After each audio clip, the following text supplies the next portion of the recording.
दोस्तों, एक सवाल पूछूं। अगर कोई भगवादारी बाबा आपकी बेटी या बहन से पूछे कि क्या तुमने अपने बॉयफ्रेंड के साथ सेक्स किया है या तुम्हारा नहाने का रूटीन क्या है, तो आप क्या कहेंगे? दिल्ली के बसंत कुंज में एक नामी मैनेजमेंट इंस्टीट्यूट में ऐसा ही एक ढोंगी बाबा चैतन्यानंद सरस्वती 16 साल तक मासूम लड़कियों को अपना शिकार बनाता रहा। वो न सिर्फ उनकी प्राइवेसी में सेंध लगाता, बल्कि हिडन कैमरे, अश्लील मैसेज और धमकियों से उन्हें ब्लैकमेल करता। आखिर कैसे इस दरिंदे की असलियत सामने आई और कैसे पुलिस ने उसे आगरा से पकड़ा, ये कहानी आपको झकझोर कर रख देगी। नमस्कार दोस्तों, मैं हूं युग बगड़िया। अगर आप पहली बार हमारे चैनल पर आए हैं तो चैनल को सब्सक्राइब कर लीजिए और बेल आइकन दबा दीजिए ताकि हमारी हर नई कहानी की नोटिफिकेशन सबसे पहले आपको मिल सके। आज की ये सच्ची कहानी दिल्ली से है, जहां एक ढोंगी बाबा ने भगवा अस्त्रों की आड़ में मासूम लड़कियों की जिंदगी बर्बाद की।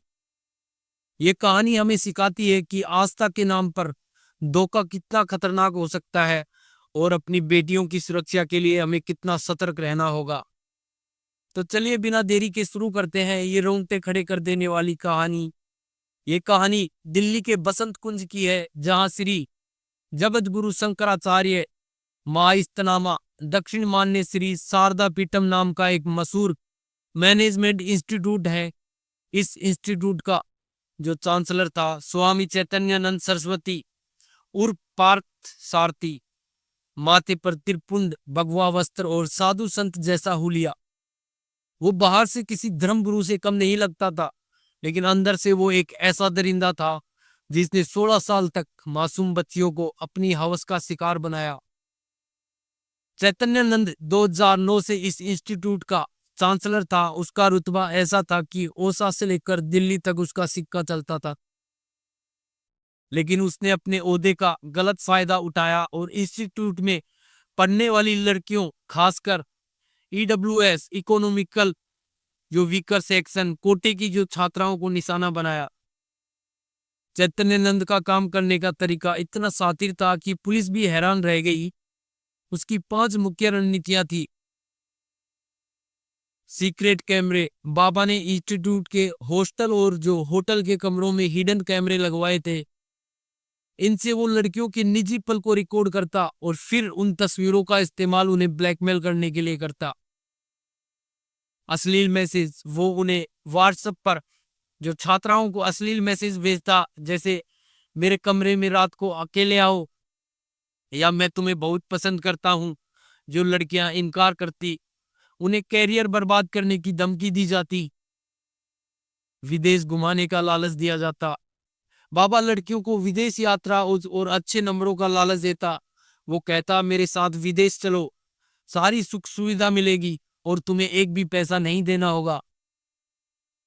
जो बाबा के साथ लेडी गैंग थी, इंस्टीट्यूट की वार्डन और 3 से 4 अन्य महिलाएं जो कर्मचारी थी, वो बाबा की इस काम में पूरी तरह मदद करती थी।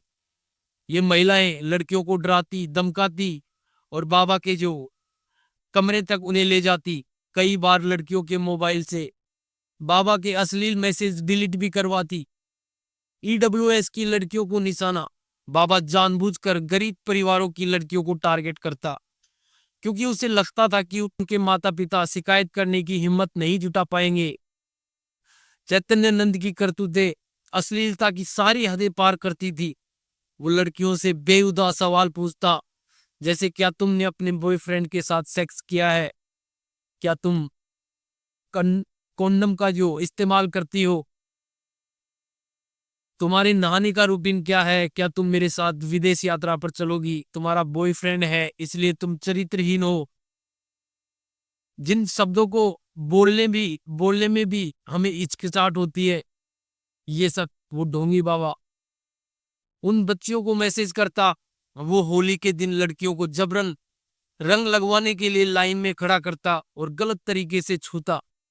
जो लड़कियां उसकी बात नहीं मानती, उन्हें फेल करने या इंस्टीट्यूट से निकालने की धमकी दी जाती। कई लड़कियां डर और जो बदनामी के कारण चुप रहती, उसकी दरिंदगी को सहती रही। 16 साल तक चैतन्यानंद का ये काला खेल चलता रहा।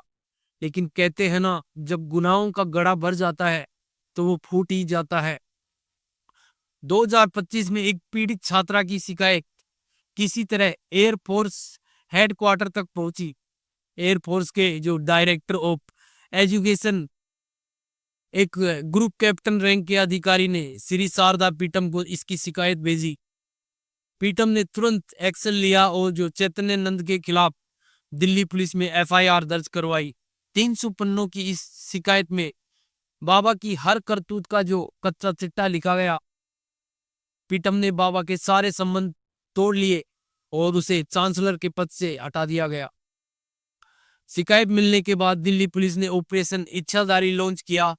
जांच में पता चला कि बाबा जो फर्जी डिप्लोमेटिक नंबर प्लेट वाली लाल वोल्वो कार का इस्तेमाल करता था। ये कार इंस्टीट्यूट के बेसमेंट में मिली और बाबा के ठिकानों से कई जाली नंबर प्लेट्स भी बरामद हुई। पुलिस ने 30 से ज्यादा लड़कियों से पूछताछ की, जिनमें 17 ने बाबा के खिलाफ बयान दर्ज कराए। 16 लड़कियों ने मजिस्ट्रेट के सामने अपनी आपत्ति बताई। उनके मोबाइल फोन से बाबा के असली चैट्स और जो सबूत बरामद हुए। इस बीच बाबा फरार हो गया था, लेकिन दिल्ली पुलिस ने उसे आगरा से गिरफ्तार कर लिया। जांच में पता चला कि बाबा का लेडी गैंग जो उसकी इन करतूतों को छुपाने में मदद करता था। पुलिस अब इन महिलाओं की भी तलाश कर रही है। 32 लड़कियों ने हिम्मत दिखाकर बाबा के खिलाफ शिकायत दर्ज की, जिसमें 17 ने यौन उत्पीड़न के गंभीर आरोप लगाए। इस मामले ने पूरे देश को हिलाकर रख दिया। लोग हैरान है कि एक भगवाधारी बाबा इतना नीचे गिर सकता है। श्री शारदा पीटम ने साफ किया कि वो बाबा के खिलाफ कड़ी कार्रवाई का समर्थन करता है। इस घटना ने समाज में कई सवाल खड़े किए। आस्था के नाम पर लोग अंधविश्वास में कैसे फंस जाते हैं, और क्यों हम अपनी बेटियों की सुरक्षा के लिए समय पर कदम नहीं उठाते। दोस्तों, इस कहानी को सुनाने का मकसद किसी को डराना नहीं, बल्कि जागरूक करना है। चैतन्य नंद जैसे ढोंगी बाबा हमारे समाज में आस्था का गलत फायदा उठाते हैं। ये कहानी हमें सिखाती है कि अपनी बेटियों और बहनों से खुलकर बात करनी होगी। उन्हें इतना कॉन्फिडेंस देना होगा कि वो अपनी हर परेशानी बता सके। हमें अपने बच्चों की हर गतिविधि पर नजर रखनी होगी, खासकर जब वो किसी इंस्टीट्यूट, आश्रम या धार्मिक जगह पर हो। अगर आपको कोई संदिग्ध व्यक्ति या गतिविधियां दिखे तो तुरंत पुलिस को सूचित करें। आस्था का सम्मान करें, लेकिन अंधविश्वास से बचें। अपनी राय कमेंट बॉक्स में जरूर लिखें ताकि हम जान सकें आपको ये कहानी कैसी लगी। दोस्तों, अगर आपको हमारी कहानी पसंद आई तो चैनल को सब्सक्राइब करना न भूलें और बेल आइकन दबा दें ताकि हमारी हर नई वीडियो की नोटिफिकेशन सबसे पहले आप तक पहुंच सके। जय हिंद, जय भारत।